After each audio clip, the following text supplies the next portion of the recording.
యేసుక్రీస్తు దేవుడైతే మరి యెహోవా ఎవరు అని. నిజంగా క్రైస్తవ వ్యతిరేకులు, విమర్శకులు దయచేసి మీరు ఇలాగే ప్రశ్నిస్తూ ఉండండి. మీ ప్రశ్నలను బట్టి అనేకులకు సమాధానాలు దొరుకుతున్నాయి. మీ ప్రతి ప్రశ్న మరలా సువార్త బలం అవుతుంది. అందును బట్టి నేను దేవుని స్తుతిస్తున్నాను. మిమ్మల్ని అందరినీ దేవుడు దీవించునుగాక, దీర్ఘాయుష్మంతులై వర్ధిల్లునట్లుగా. మీకు కూడా దేవుడు, ఎదురాడు వారికి కూడా దేవుడు మారు మనసును అనుగ్రహిస్తాడని బైబిల్ సెలవిస్తుంది. అందరినీ ప్రేమిస్తున్నవాడు, ఈ సమస్త మానవాళిని చేసింది ఒక్కడే. ఆ ఒక్కడెవరో తెలుసుకునే ప్రయత్నం చేద్దాం. ఆయనకు ఒక పేరును ఆపాదించి మనలో విద్వేషాలు రేపుకోవడం కంటే ఆయన తత్వములను, గుణములను పరిశీలిస్తే ప్రతి ప్రామాణిక గ్రంథంలో ఆయన దొరుకుతాడు.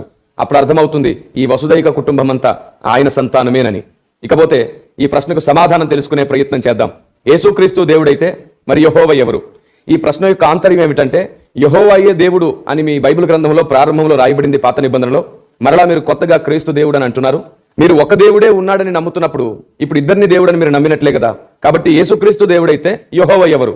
చూడండి, యేసుక్రీస్తు దేవుడే, యెహోవా దేవుడే, పరిశుద్ధాత్ముడు దేవుడే, త్రియేక దేవుడు. బైబిల్ గ్రంథంలో చాలా స్పష్టంగా తండ్రి, కుమార, పరిశుద్ధాత్మ అని ముగ్గురు కనబడతారు. దీన్ని మీరు నమ్మేటట్లు చేయడం నాకు పెద్ద కష్టం కాదు. ఎందుకంటే త్రియేక దేవుని ప్రస్తావన వేదం కూడా చేస్తుంది.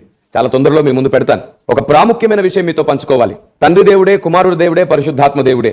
ఈ విషయాన్ని నేను వేదాల్లోంచి మీ ముందు పెట్టబోతున్నాను. చూడండి, బహుదేవతారాధనను గూర్చినటువంటి నమ్మకం మీకు ఉండనే ఉంది. ఈ విషయంలో నేను పెద్ద కష్టపడనక్కర్లేదు. కానీ మీరు బిబ్లికల్ గా క్వశ్చన్ వేశారు కాబట్టి నేను బిబ్లికల్ గానే ఈ క్వశ్చన్ ని మీ ముందు మొదట ప్రస్తావిస్తాను. చూడండి, దేవుడు సృష్టించిన ఈ సృష్టిని ఆలోచిస్తూ ఉంటే అదృశ్య లక్షణాలు కనబడతాయని రోమా 1:20లో రాయబడింది. ఆ ప్రకారంగా మనము కూడా సృష్టించబడిన వారమే. ఆయన పోలికగా, ఆయన స్వరూపముగా సృష్టించబడ్డామని బైబిల్ సెలవిస్తుంది. బిబ్లికల్ గా మీరు క్వశ్చన్ చేశారు. బిబ్లికల్ గా దీనికి ఆన్సర్ చేస్తూ మీ ముందే కొన్ని ప్రశ్నలు వదిలేయాలని నిశ్చయించుకున్నాను. జాగ్రత్తగా ఈ విషయాన్ని దృష్టించండి.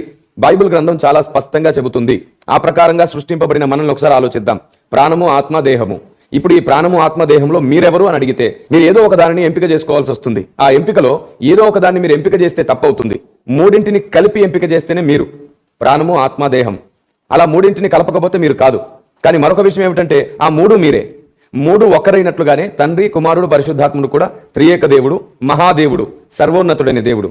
ఈ ఒక దేవునిలోని బాహుల్యత ఇది. ఈ బాహుల్యత అర్థం కాకే మనం బహుదేవతారాధనలో కొనసాగుతున్నాం. ఇకపోతే వేదాలలో కూడా ఈ విషయం చాలా స్పష్టంగా రాయబడింది. తండ్రి ఉన్నాడని, కుమారుడు ఉన్నాడని, పరిశుద్ధాత్ముడు కూడా ఉన్నాడని, ఆయన సత్యస్వరూపి అని వేదాల నిండా కూడా సాక్ష్యం ఇస్తుంది. నేను మరలా చెప్తున్నాను, ఈ సమస్త భూమిని చేసింది ఆయనే, సకల జాతులకు ప్రభువు ఆయనే, దేవుడు ఆయనే. ఆయనకు మనం ఒక మతం పేరు ప్రస్తావిస్తున్నాం కాబట్టి ఇన్ని విద్వేషాలు. మరలా మత ప్రస్తావన మాత్రమే కాకుండా పెద్దలు ప్రతిపాదించిన ఆచార సాంప్రదాయాలు ఉన్నాయి కాబట్టి ఇన్ని రకాల గొడవలు. చూడండి, ఆచారాలు, సాంప్రదాయాలను అలా పక్కన పెట్టి మానవత్వం కలిగి తోటి వారిని ప్రేమించి గౌరవించి దేవుడు, ఆయన వ్యక్తిత్వాలు, ఆయనలోని ఉన్నత తత్వాలను వెదికే ప్రయత్నం చేస్తే వసుదైక కుటుంబం ఒకటైపోతుంది. మొదటి నుంచి పిలిపిస్తూనే ఉన్నాం. మరలా చెబుతున్నాను, పెద్దలు, పండితులు, మహానుభావులు అందరూ ఒక చోట కూర్చొని సకల మతాల సారాన్ని వెదికే ప్రయత్నం చేయండి. ఈ భూమి మీద మనం ఎంతకాలం బ్రతుకుతాం? ఆచారాల కోసం, సాంప్రదాయాల కోసం మనుషులు ఒకరినొకరు కొట్టుకొని చస్తూ ఎంతకాలం ఇలా గడిపేద్దాం? కాదు, మనం సత్యదేవుని తెలుసుకునే ప్రయత్నం చేద్దాం. సత్యమందున్న వాణ్ణి ఆయన తప్పక రక్షిస్తాడు. సత్యమే దేవుడు. సత్యం ఎవరికి దొరుకుతుందో వానికే మోక్షం దొరుకుతుంది. ఆచారాలు, సాంప్రదాయాలు మోక్షాన్ని ఇవ్వవు. ఆచారాలు, సాంప్రదాయాల కంటే కూడా దేవుడు, సత్యము, ధర్మమే ప్రాముఖ్యమైనది. ధర్మము వేరు, ఆచార సాంప్రదాయాలు వేరు. వీటిని సపరేట్ గా చూడగలిగినప్పుడే సత్యం అర్థమవుతుంది. ఇక వేదాల్లోకి తొంగి చూద్దామా? తండ్రి, కుమార, పరిశుద్ధాత్మను గూర్చినటువంటి అద్భుతమైన వివరణ వేదాల నిండా ఉంది. స్క్రీన్ పైన మీరు చూస్తున్నారు, దయచేసి ఈ విషయాన్ని గమనించండి. అగ్ని వలన యజ్ఞమునకు సిద్ధి కలుగును, అగ్ని పుత్ర స్వరూపుడై దేవతల వరకు చేరును, అట్టి అగ్నికి ఆహ్వానము చేయవలెను, మాకు అగ్ని లభించవలెను. ఈ మాట గమనించారా? అగ్ని పుత్ర స్వరూపుడు అంట. అగ్ని పుత్రుడైతే తండ్రి ఎవరు? మరి మీరే చెప్పాలి. క్రీస్తు దేవుడైతే యెహోవా ఎవరు అని అడిగారు కదా. అగ్నిపుత్రుడైతే తండ్రి ఎవరు? మీరు ఆలోచించండి. నేను చెబుతున్నాను, ఈ ప్రశ్నలకు ఖచ్చితమైన సమాధానం నా దగ్గర ఉంది. బైబిల్ నాకు ఆ విషయాన్ని అద్భుతంగా నేర్పించింది. నేను మీకు ఈ విషయాన్ని చెప్పడాన్ని సంతోషిస్తున్నాను. ఈ ప్రశ్నలకు సమాధానం, అందులోని ఆంతర్యం మా దగ్గర ఉంది. బైబిల్ వేదంలో ఉన్న ప్రతి ప్రశ్నకు ఖచ్చితమైన సమాధానం ఇవ్వగలిగిన సామర్థ్యత కలిగినది. ఎందుకంటే బైబిల్ యొక్క అనేక అవయవాలే ఈ ప్రామాణిక గ్రంథాలన్నీ కూడా. బైబిల్ తలగా నియమించబడుతుంది. కారణం ఏమిటంటే ప్రతి గ్రంథములో ఎవరిని గూర్చైతే రాయబడిందో ఆయనను గూర్చిన సర్వ సంపూర్ణత, పరిపూర్ణత బైబిల్ గ్రంథంలో నిరూపించబడుతుంది, రూపించబడుతుంది.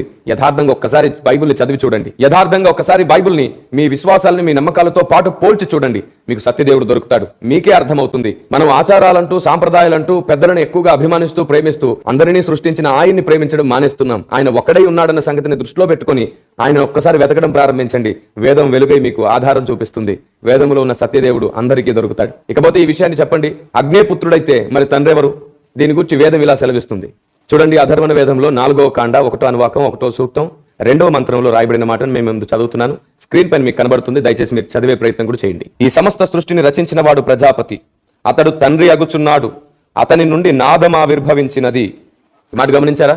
ఈ సమస్త సృష్టిని రచించిన వాడు ప్రజాపతి, అతని నుండి నాదం ఆవిర్భవించినది. నాదం ఆవిర్భవించి ఈ సమస్తాన్ని సృజించినది అంట. తండ్రి అని ఒక ఆయన ఉన్నాడు, ఆయన పుత్రుణ్ణి కన్నాడు, ఆ పుత్రుడే ఈ సమస్త సృష్టిని చేస్తున్నాడు.